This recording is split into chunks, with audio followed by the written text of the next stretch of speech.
Hello friends. Today we will be discussing the relations between the two houses of the Indian Parliament. Now, in accordance to the provisions of the Constitution, there exists a bicameral legislature at the Union of India.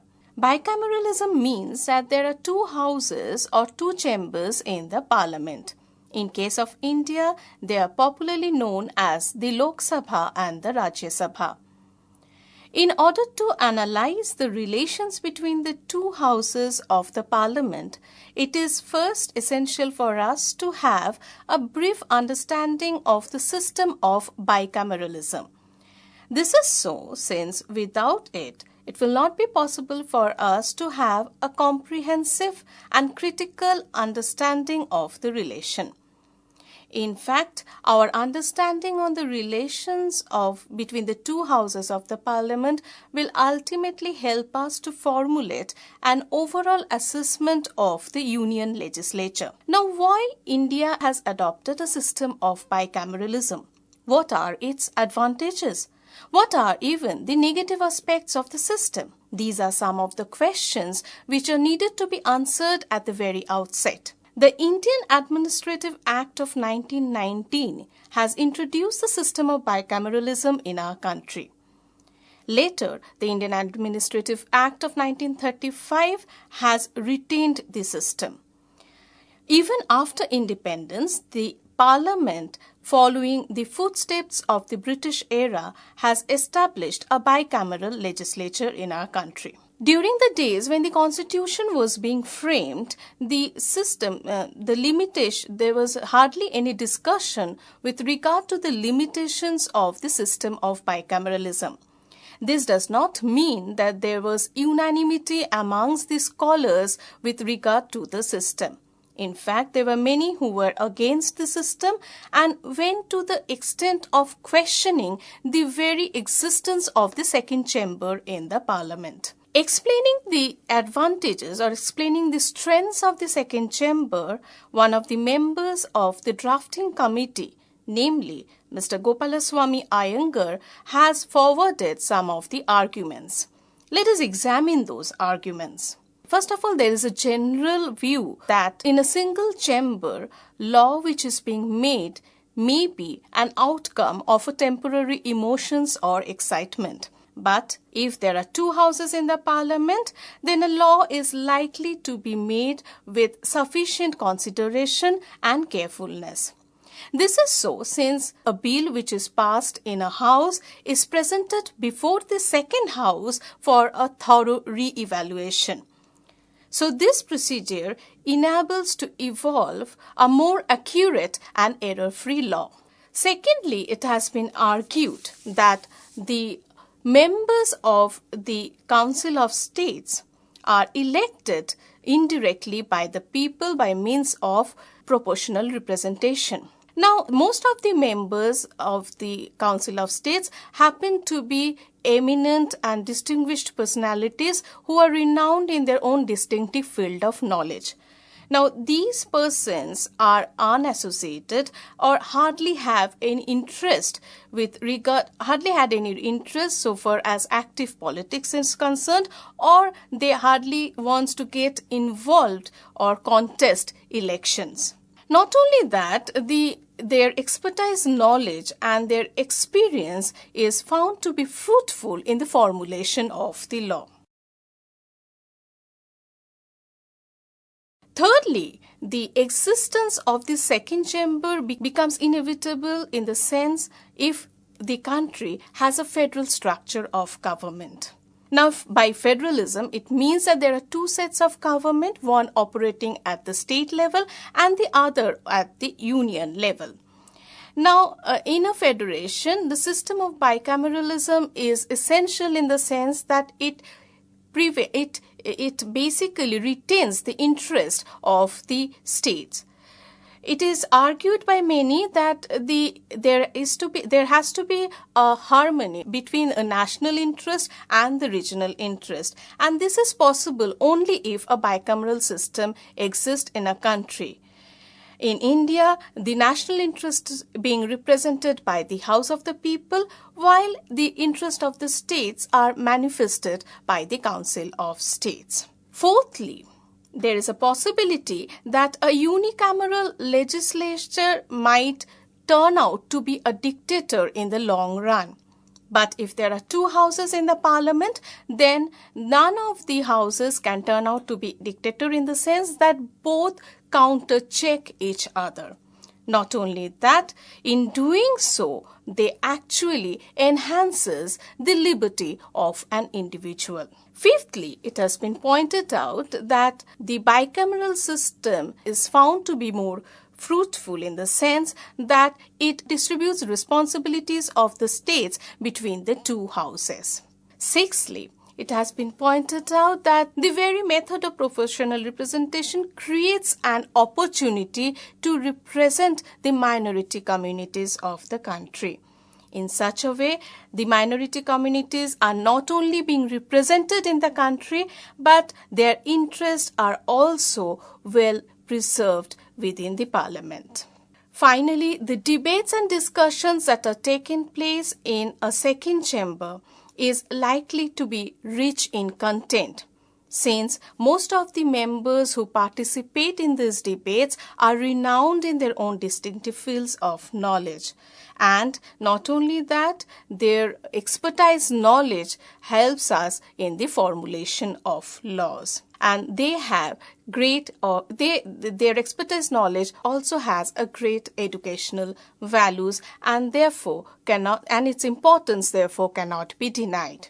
Now, if there are arguments in favor of the system of bicameralism, then there are counter arguments as well, showing the limitations or the weaknesses of the system. Let us examine those arguments. First of all, it has been pointed out by Harold Lasky that legislation does not fall from a clean sky. It in fact finds a way to the statute book. This means that the laws are not made in our country by the amateurs, but the drafts of each bill are prepared by eminent lawyers of the country. The bill, before being passed into a house, is actually considered for several times, and debates and discussions on the major issues of the bills are also being followed. So, keeping in mind these arguments, it has been forwarded by many that so far as the lawmaking is concerned, the role being played by the Lok Sabha is sufficient enough, and they feel that the very existence of the second chamber is not at all required.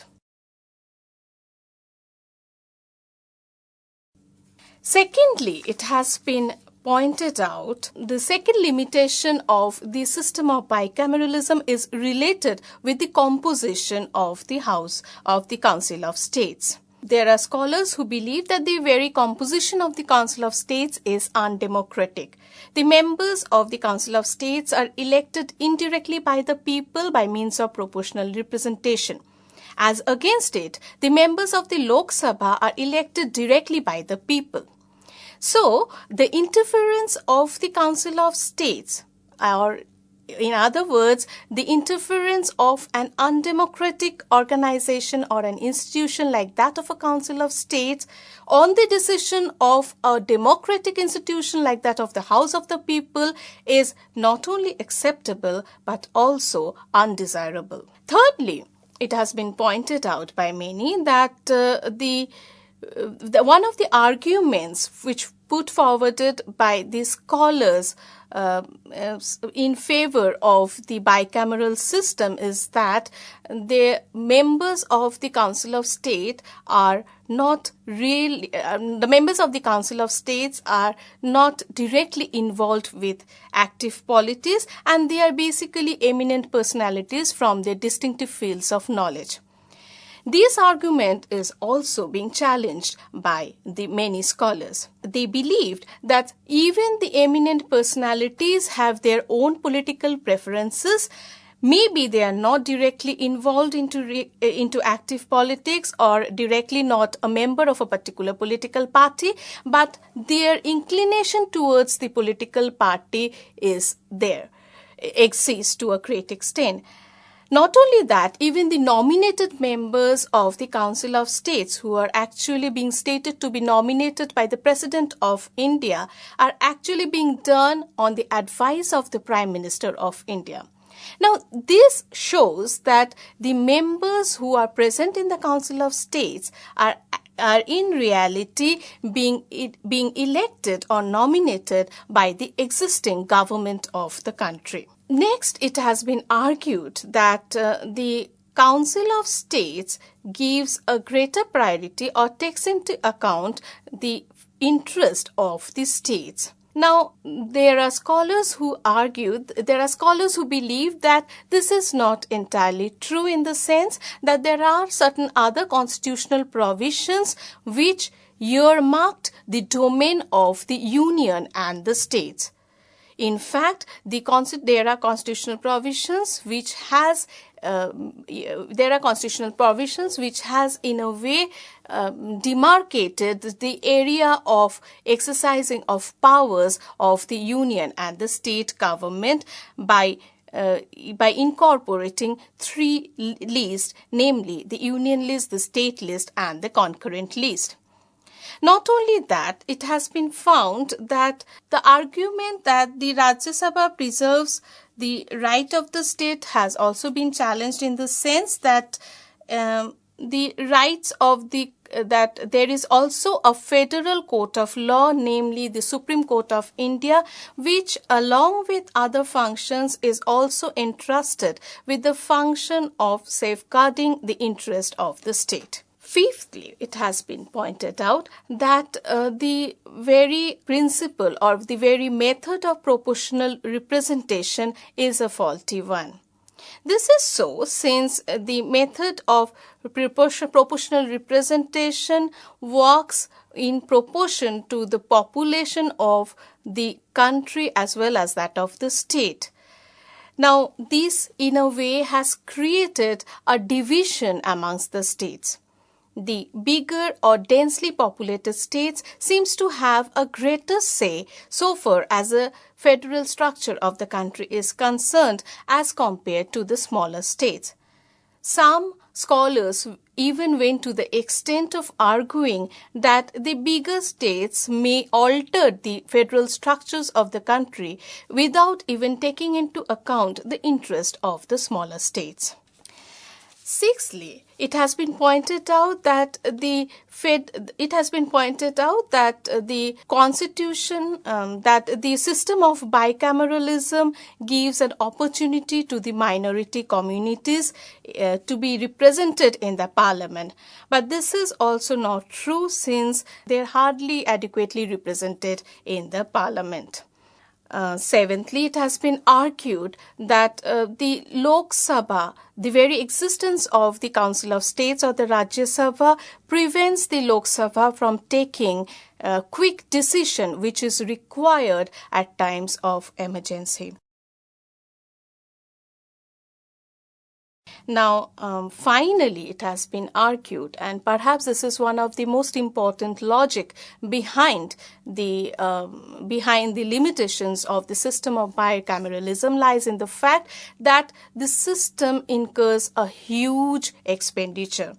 Now, such huge expenditure, whether it is at all desirable, has been questioned by many scholars. They argue that if the work is being done by a single chamber legislature, then the very existence of the second chamber is perhaps not required. Now, based on our knowledge on the pros and cons of a bicameral system of legislature, we will now try to analyze the relation between the two houses of the Indian Parliament, namely the House of the People and the Council of States. The relation between the two houses of the Parliament can be done in three broad areas based on their exercise of powers.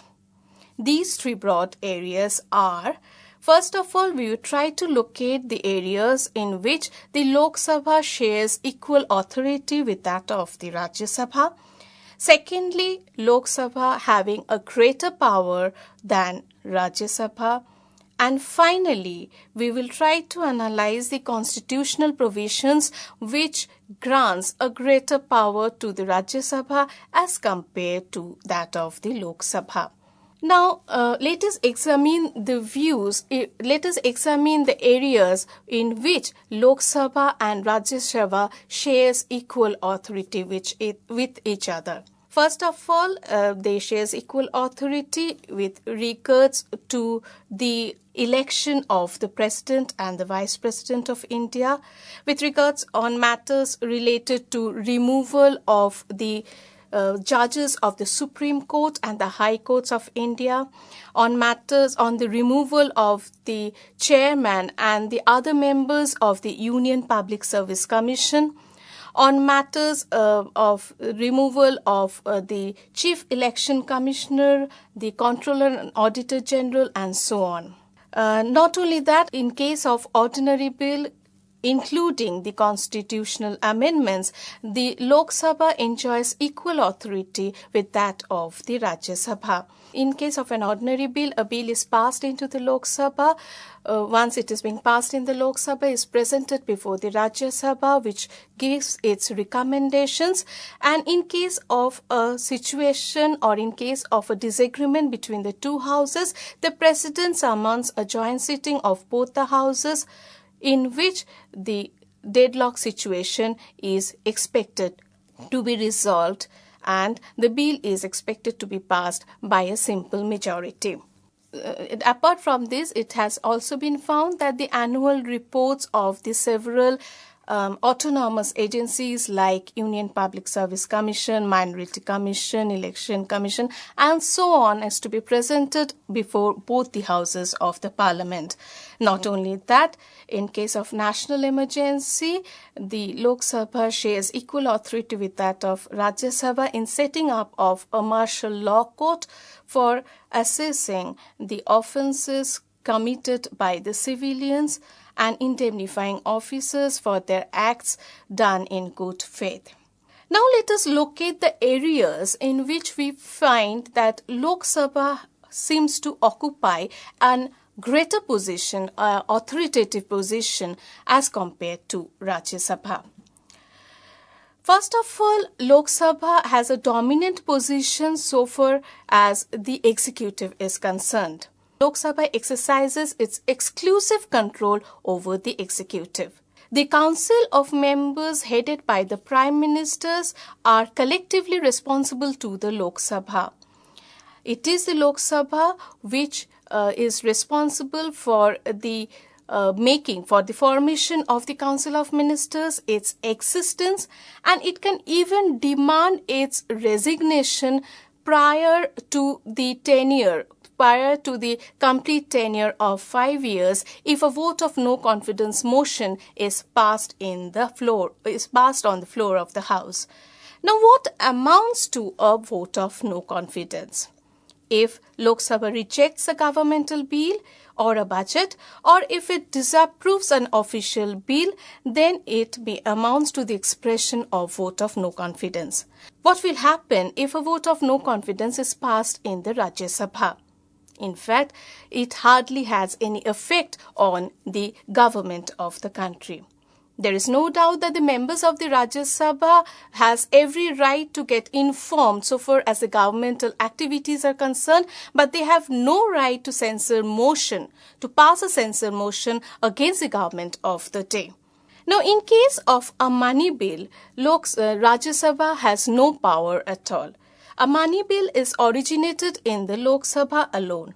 Now, a bill, whether it is to be declared as a money bill, is to be decided by the Speaker of the Lok Sabha. A money bill, once passed in the Lok Sabha, is presented before the Rajya Sabha, which has to give its assent within a period of 14 days. Now, if it gives its recommendations on a money bill, it is up to the will of the Lok Sabha whether to accept them or not. Rajya Sabha, so far as financial legislation is concerned, so it becomes absolutely clear that Rajya Sabha has hardly any role to play. Now, in case of an ordinary bill, apparently it seems that both the Lok Sabha and the Rajya Sabha shares equal authority with each other. But this does not happen in reality. In fact, in case of a disagreement between the two houses of the parliament, the president calls a joint sitting of both the houses, and the joint sitting is being presided by none other than the speaker of the Lok Sabha. Not only that, the total number of members of the Lok Sabha happens to be much more, almost double the numbers of that of the total members of the Rajya Sabha. So this indicates that the decision of the Lok Sabha is to be retained even in a joint sitting where the bill is to be passed by a simple majority. Now, so far as the emergency is concerned, the proclamation of the emergency is concerned, it is said that the approval of the proclamation of emergency, both the houses shares equal authority. But the 44th Constitutional Amendment Act of 1978 has made it mandatory that if the Lok Sabha feels that the emergency provision is to be dissolved and accordingly gives advice to the President, then the President is bound to abide by its decision and declare the emergency to be dissolved. Not only that, if wanted members of the Lok Sabha request the President to call for a session to discuss on the matters of emergency, then the President is bound to summon a session in which the Speaker is also bound to give opportunity for its discussion. In these two matters, Rajya Sabha practically has no say. Now let us examine the domain where Rajya Sabha exerts a greater power as compared to that of the Lok Sabha. Now, there are certain constitutional provisions which clearly assign certain powers to the Rajya Sabha which are not being enjoyed by the Lok Sabha. Let us examine those provisions. Under Article 249 of the state, we find that with the support of 2/3 of its members sitting and voting, the Council of States may empower the Parliament to make a law on any item included in the state list. The second exclusive power of the Council of States is connected with the setting up of an All India services. The laws related to these services are also being initiated by the Council of States. Now, the Vice President of India, by virtue of its position, is also the chairman of the Council of States.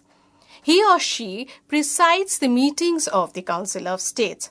Now, so far as the bill initiated for the removal of the Vice President is to be initiated only in the Rajya Sabha alone and not in the Lok Sabha. Now, apart from the constitutional provisions which we have discussed so far, there is also an operational advantage which the Rajya Sabha might get at a critical juncture, thereby enhancing its power. Rajya Sabha is a permanent body like that of an American Senate. The members of the Rajya Sabha are elected for a period of 6 years, and after every 2 years, 1/3 of its members are re-elected.